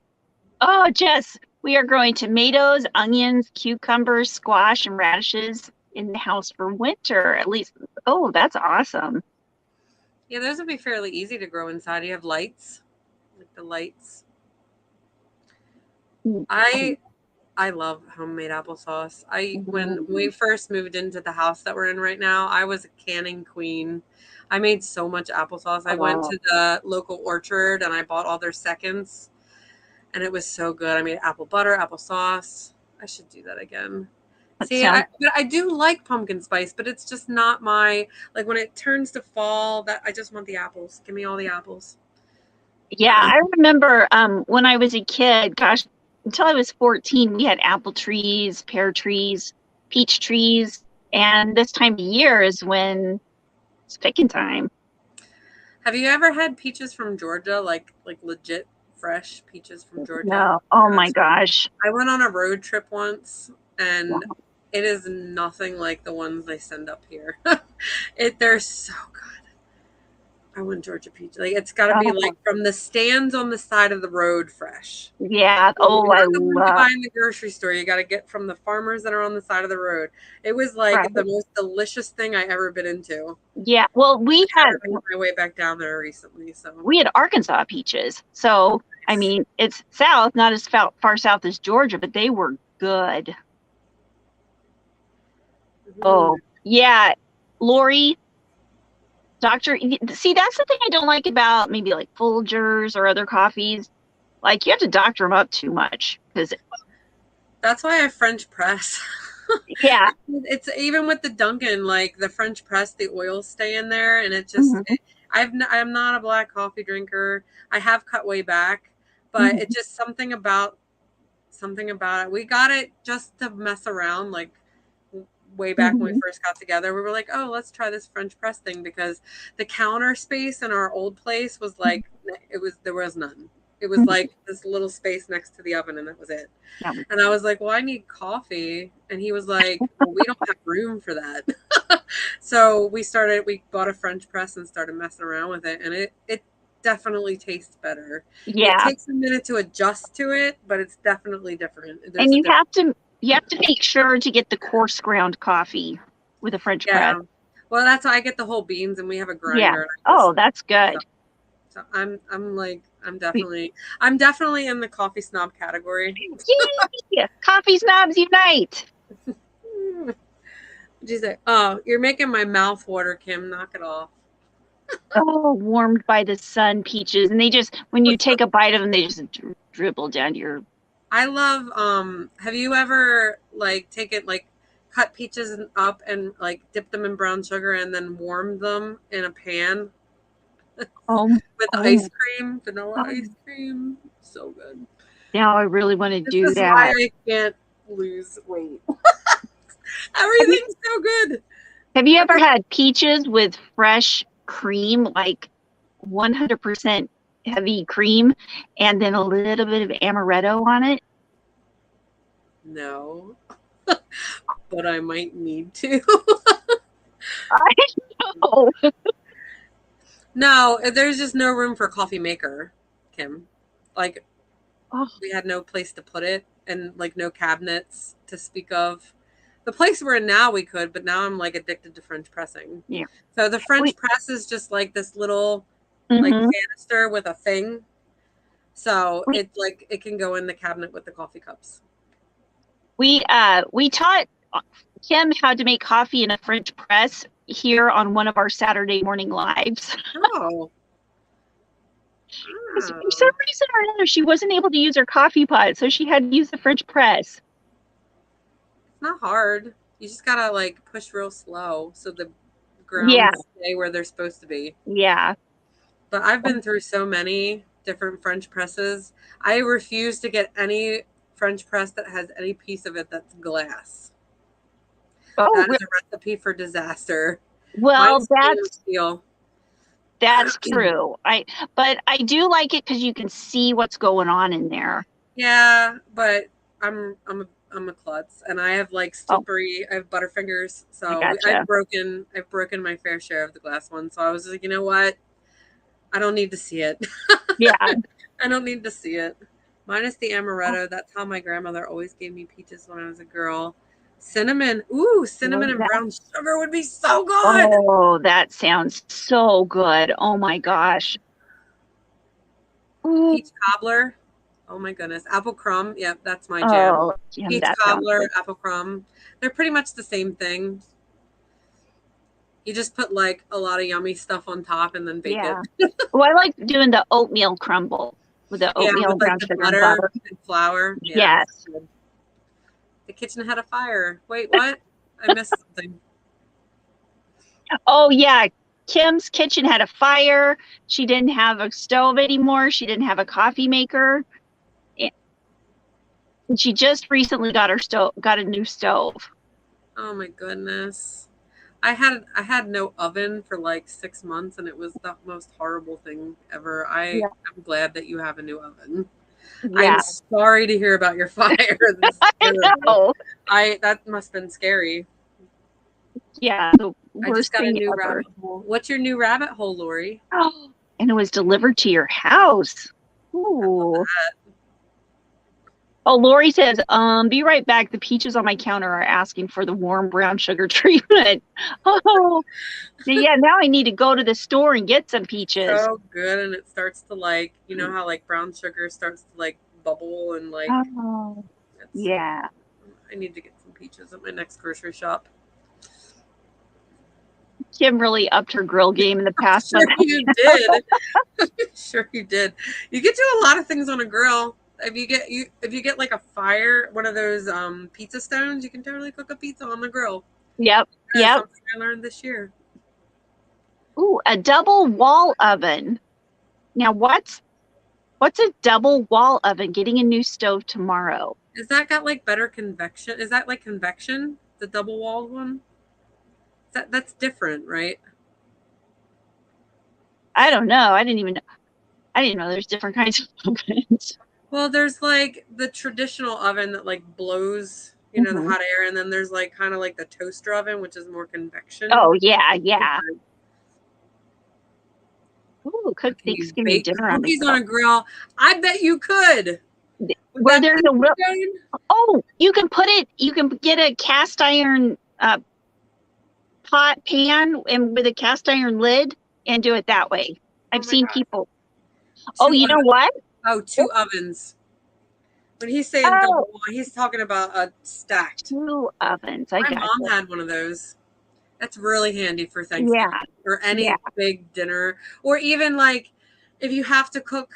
So like some things, like let's just use like frozen pizza, for example. Like my frozen pizzas, the gluten-free ones, are usually like 400, and everybody else's is like 425. Right. So that's perfect. You got to cook things at different temperatures. Yeah, and you don't have to wait. Yeah. Or like that's how, and what I end up doing is I cook theirs first and then I cook mine, and I'm like sitting there watching them eat, and it's very annoying. Yeah. Speaking of, it's already almost 6. We've got 2 minutes left. I know. The time went by so fast, but man, I'm getting hungry now. I'm having so much fun. I'm like, thanks everybody for helping me through my first one here, my first live. Well, this I could keep going. I know. Now you're going to want to start doing lives on your YouTube channel, Teresa, to get all this. Not by myself. Oh, we'll come hop on with you. Come do a live with me. That would be fun. Yeah. Small oven on top and one big one below with gas. See, I have a hard time with gas.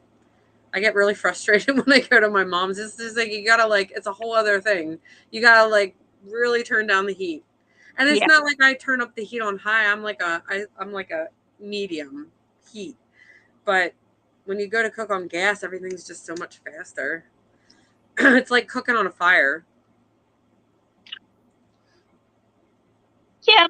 You're live. Oh, she did call my live, Jerry. I'll come on and talk with you guys. You guys want me to come back? Yes, of course we want you to come back.